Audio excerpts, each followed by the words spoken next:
One of the reasons I chose this was because as I was pondering some of the limitations to the teaching techniques that we've been studying, I mean CLT is one of my favorites, right? But one of the limitations is simply the fact that students won't speak. Students won't speak, right? So here, I hope that we can find a way to get students to speak. In fact, I think pronunciation is the key, all right? See what I'm doing? I'm making my input comprehensible. What? You think I'm kneeling? Okay, so I studied maybe 3 different papers. None of them exactly matched up with what I was wanting to investigate exactly, but I drew a lot from the 3 papers and I kind of came to my own conclusions, right? So I thought a lot about supersegmentation, if you remember from last week. And I thought about how pronunciation is very valuable in unlocking student knowledge, all right? And how to unleash the power of communicative language teaching. And yeah, by the way, you'll also find all the mysteries of the universe in my PowerPoint. Okay? So let's move on and let's see what the first points are. Okay, what do we do? What do we do? Okay, let's see the general benefits of a focus on pronunciation here in Korea. Okay, so there were a couple of, well, there are 3 points that I thought were a general benefit, and I just want to go through them briefly. Okay, this was the first and most obvious one, having the ability to communicate. We take it for granted, but if you cannot say the word, you cannot communicate. If you cannot, enunciate a sentence, articulate an opinion, if you cannot get your laughing gear around a set of words, then all the English knowledge in the world is useless. All right. So this is also connected to what I said about unlocking student knowledge, because in Korea, a lot of our students have a great amount of knowledge. They study vocabulary, they study grammar, they study all of these aspects of language. And in theory, they should be able to do it, but when it comes time for them to produce, they always, they always fall flat on their faces, right? So I think then that when we consider pronunciation, this is kind of where the rubber meets the road. The ability to be able to take your knowledge and translate it into something that is communicative, right? The ability to communicate.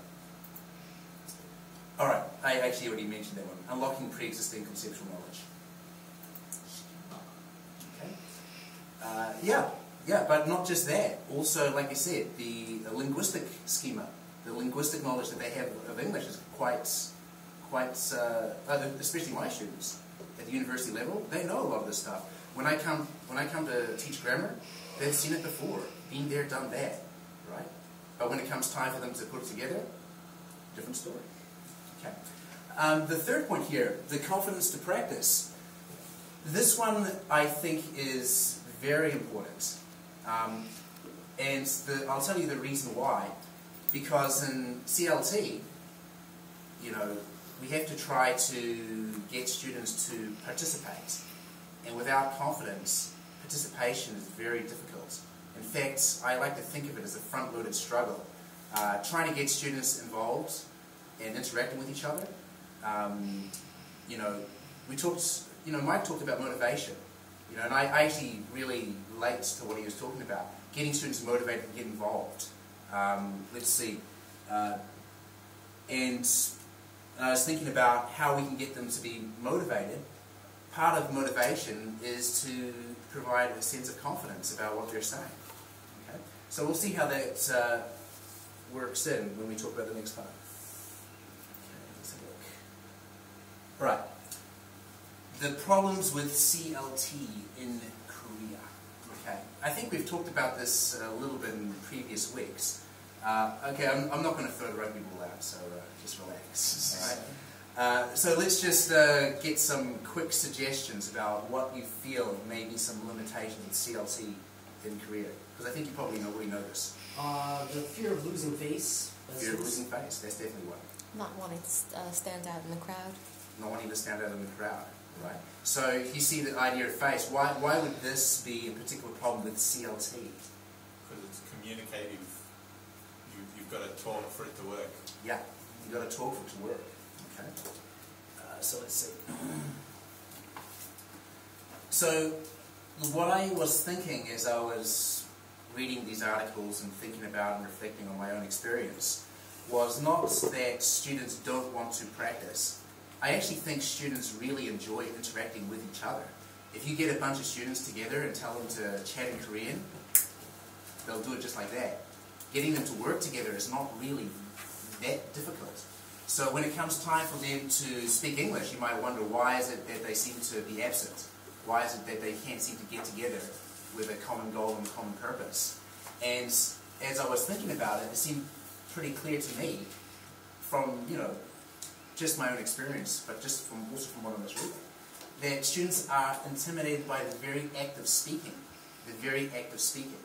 The act of actually putting sounds out of your mouth that are unfamiliar to you, right? Okay.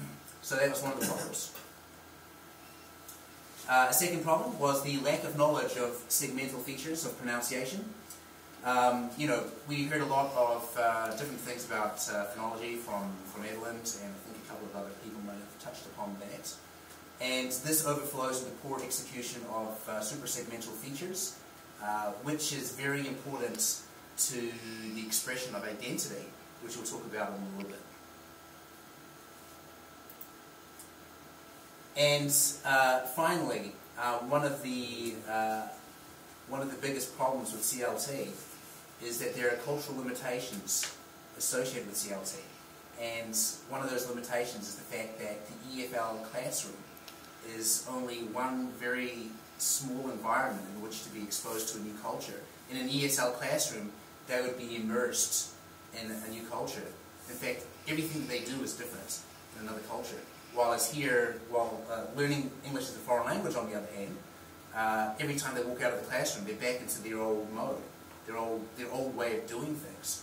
All right, and one of the problems with this is, as we remember talking with Tom, is that the role of students in teacher identity is very different here in Asia than it is in our own home countries, and that can be very very limiting if you're expecting students to interact with you in a way which you would expect in a Western setting.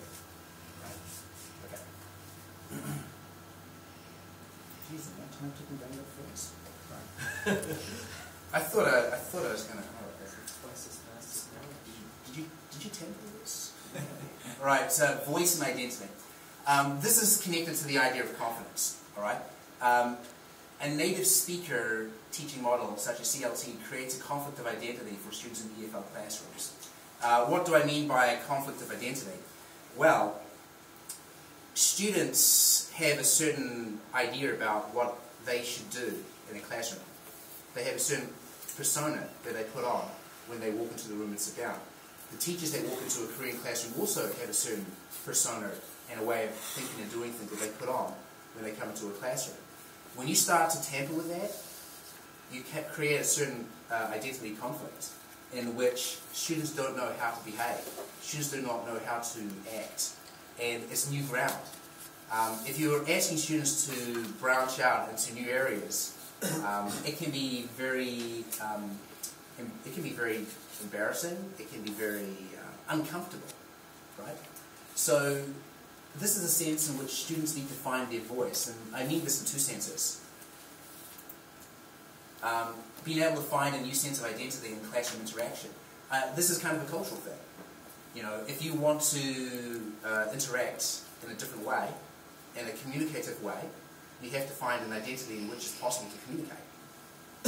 So finding that, a teacher has to be aware of this and how to help students to create this kind of an identity.